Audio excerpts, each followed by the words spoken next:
Did you know that hypertension and heart disease kill more blacks than anything else in America? I didn't know that.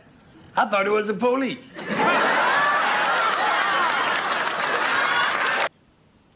Hello viewers, welcome to another episode of Portmore Talk. With us today is Councillor Edwards, Councillor Courtney Edwards, who is the Councillor for the Independent City Division in Portmore.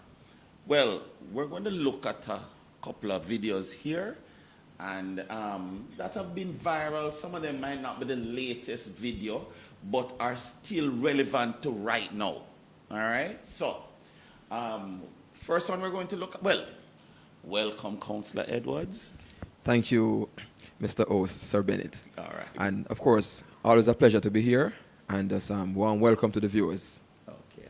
All right, so we're going to listen to the first video, and then we'll talk on it, about it as we return. Did you know that hypertension and heart disease kill more blacks than anything else in America? I didn't know that. I thought it was the police. All right. That video is a very telling video, because the thing about it is from 1970s that video was around, and yet it's still relevant to today. As far as the United States is concerned, is there something you'd like to say about that, Councillor? All right, to be honest with you, the video, it is relevant, and we have not moved away from a certain mindset as yet.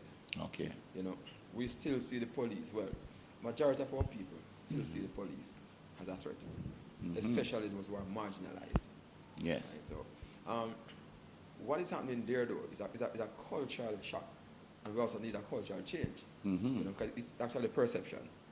You know, and people still feel a bit threatened by the police.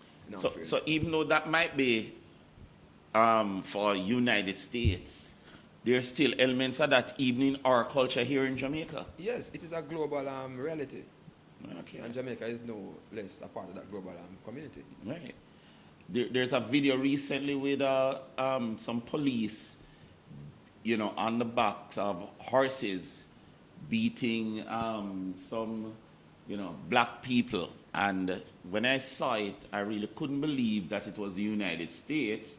But then I was quite willing to accept it, because it is still relevant. It's still going on right now. But frankly speaking, like I said before, much have not changed.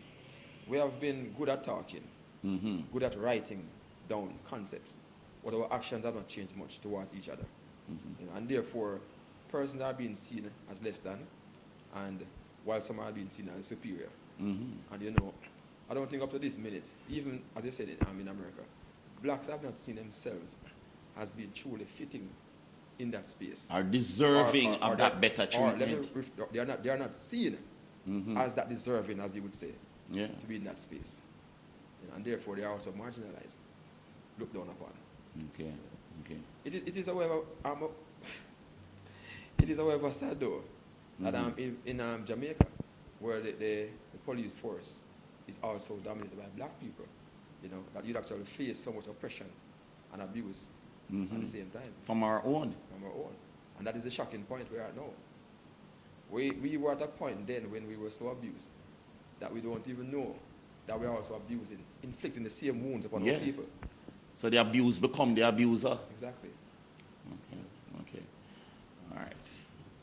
Viewers, please feel free to comment on the statements by, you know, your host here and Councillor Edwards, as these issues, I think the first thing that has to be done is to discuss it and recognize that that issue does exist, even here in Jamaica, where probably if you have a higher hue, you know, a lighter complexion, you would very well be getting better treatment at times than someone with, you know, although our thing also involves a bit of socio-economic issues too. And that is another sad part of our reality in Jamaica.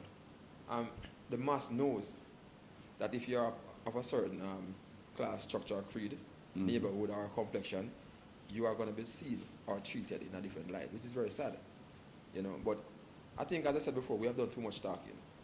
We need to now put action together. Action is what the people need, right? And you can't be telling me that I am for the people, I'm here to serve and protect. And if and when you go to a certain community, you meet, well, you give out abuse to our people, right?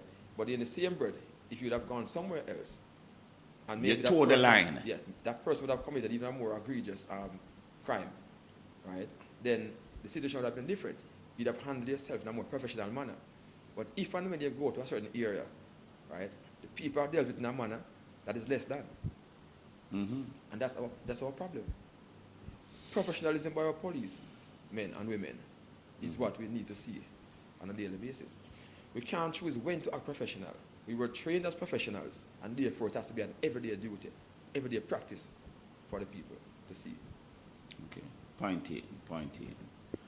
All right, because I've watched videos where about policing, and one of the things that was always mentioned is that a lot of the police forces are remnants of slave, slave hunting teams and all that type of thing.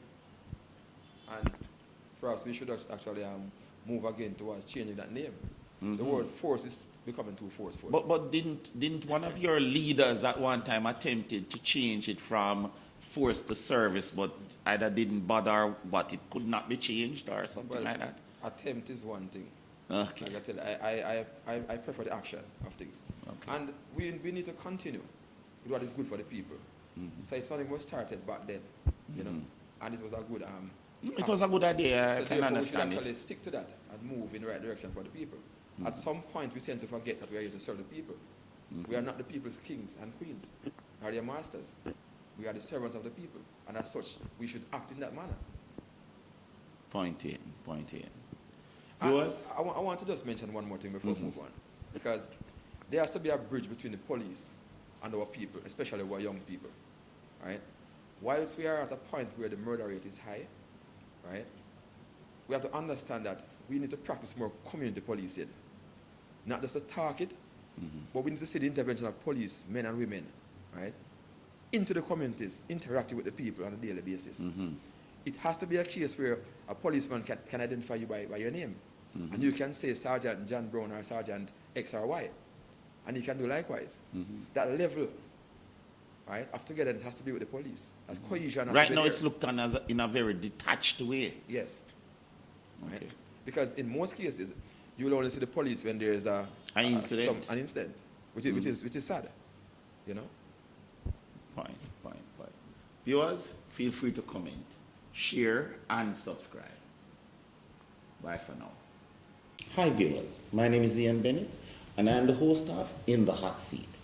If you like the video you just saw and would like to see more of the same type of video, please click the subscribe button and the like button as we produce videos every Wednesday. Thank you.